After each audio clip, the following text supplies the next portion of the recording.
ایک گاؤں بہت خوبصورت تھا جس کا نام چنار تھا۔ یہ گاؤں پہاڑوں کے درمیان آباد تھا۔ اس کی فضا میں خوشبو اور تازگی تھی۔ اس گاؤں کے لوگ بہت محنتی اور ایماندار تھے۔ وہ صبح سویرے اٹھتے، اپنے کھیتوں میں کام کرنے جاتے۔ گاؤں میں ایک پیارے بابا جی رہتے تھے۔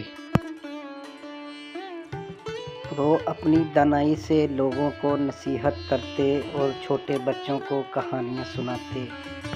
ایک دن گاؤں میں غریب کسان رمیش آیا۔ رمیش کے پاس کھیت نہیں تھے، وہ مزدوری کر کے اپنا پیٹ پال رہا تھا۔ اور گاؤں کے نوجوان مرد اور عورتیں اس کو دیکھ کر حیران ہو رہی تھیں اور باتیں کر رہی تھیں۔ اور بابا جی نے رمیش کو گاؤں کے لوگوں کے ساتھ ملوایا۔ ہمیں ایک دوسرے کی مدد کرنی چاہیے۔ آج سے آپ ہمارے کھیتوں میں کام کر سکتے ہیں۔ وقت گزرتا گیا اور رمیش محنت کرتا رہا۔ اور ایک دن گاؤں کے سیٹھ سے بات کر کے رمیش نے چھوٹا سا کھیت خریدا۔ پھر اس کھیت میں رمیش نے چھوٹی چھوٹی فصلیں اگائیں اور خوبصورتی سے اپنا اور اپنے بیوی بچوں کا پیٹ پالنے لگا۔ بابا جی، آپ نے بالکل ٹھیک کہا تھا کہ اتحاد اور محبت سے کام کرنے سے ہر مشکلات حل ہو سکتی ہے۔